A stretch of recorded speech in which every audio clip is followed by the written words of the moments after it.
Karibu sana mpenzi mtazamaji, nashukuru sana kwa kujiunga nasi. Siku ya leo tunaangalia ugonjwa wa tauni, tunaangalia sababu zake, dalili zake, matibabu yake, lakini pia tutaangalia matarajio ni nini baada ya kutibu na namna ya kuzuia ugonjwa huu wa tauni. Karibu nami, utakuwa nami Dr. Mniko.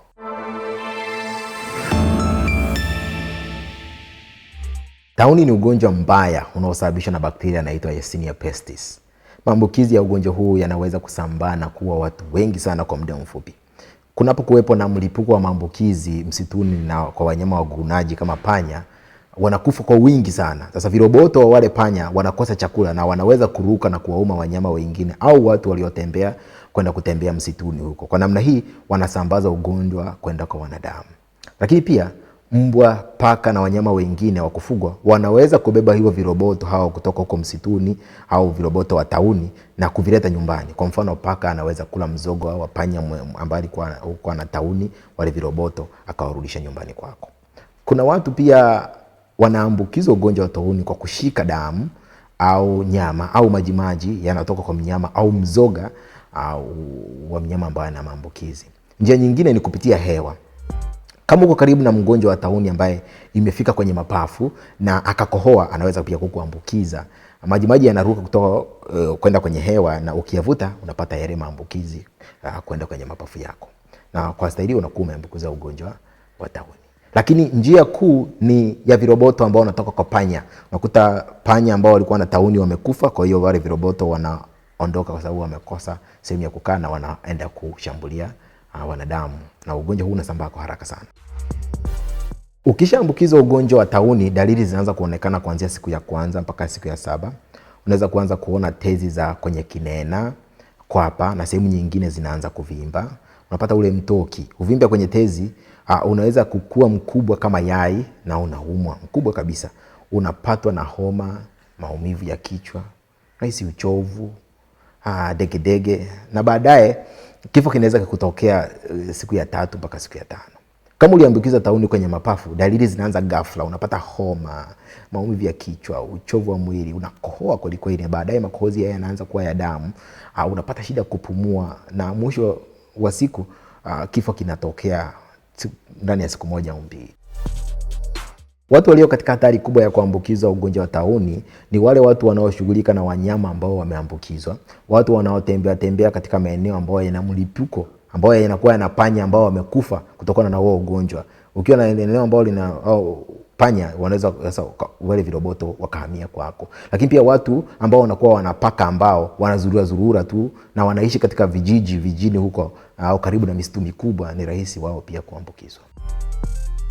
Ukishaambukizwa, ukifika kwa daktari atakuuliza kama umetembelea maeneo yenye mlipuko wa tauni au kama umeumwa na viroboto, na atafanya uchunguzi kuangalia kama tezi zako za mwili zimevimba.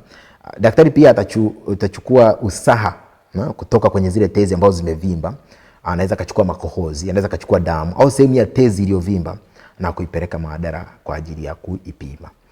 Kwa sababu majibu ya vipimo yanaweza kuchelewa, mtu anayehisiwa kwamba ana ugonjwa wa tauni anaweza kuanzishiwa matibabu ya awali ya antibiotiki kabla matokeo ya vipimo kuja. Ukweli ni kwamba ugonjwa huu unatibiwa kwa urahisi sana. Tauni ni ugonjwa mbaya sana, lakini unaweza kutibiwa vizuri kwa dawa za kawaida za antibiotiki. Dawa kama streptomycin, gentamicin, doxycycline, ciprofloxacin zinaweza kufanya kazi nzuri kabisa ya kutibu ugonjwa huu wa tauni. Matibabu yanapaswa kuanza mapema sana. Kama mgonjwa hatapata matibabu ndani ya masaa 24 baada ya dalili ya awali kuanza, anaweza kufa. Watu ambao walikuwa karibu na mgonjwa pia wanapaswa kufanywa tathmini na ikibidi kupatiwa matibabu pia kwa ajili ya kuwakinga. Kwa wagonjwa ambao ugonjwa wa tauni umeathiri mapafu, wanaweza kuhitaji oksijeni au kuwekwa kwenye mashine zile za kuwasaidia kupumua, kwa sababu mfumo wao kupumua unakuwa umepata matatizo. Wahudumu wa afya pia wanapaswa kujikinga vyema ili wasiambukizwe ugonjwa huu wa tauni. Bila matibabu, karibu 50% ya watu walio na ugonjwa unaosababisha ile kuvimba mtoki, karibu 50% yao watakufa kama hawajapata matibabu. Lakini kama umepata ile tauni ambayo imeathiri mapafu, karibu 100% wanakufa kama wasipopata matibabu. Kwa hiyo ni vizuri ukapata matibabu na utakuwa umekaa vizuri sana. Na ukipata matibabu kuna 100% vya wewe kupona ukiwa na ile ya mtoki. Kwa habari ya kuzuia ugonjwa huu usisambae, punguza tu panya wanaoishi karibu na nyumba au sehemu ya kazi au maeneo ya michezo. Kwa kama kuna vichaka viondoe, miamba, uchafu, kuni zilizotapakaa na chochote kinachoweza kuwa chakula cha panya kiondoe. Unatakiwa uvae nguo na glavu za kujikinga kama unashughulika na mnyama mwenye viroboto ili kupunguza uwezekano wa kuambukizwa hiyo tauni. Lakini pia jipake dawa za kupunguza viroboto, hizi tunaita repellents, kama unaendelea au unaenda au unatembelea maeneo ambayo ni hatarishi. Mfano kama unaweka kambi msituni au unapanda mlima au kufanya kazi msituni.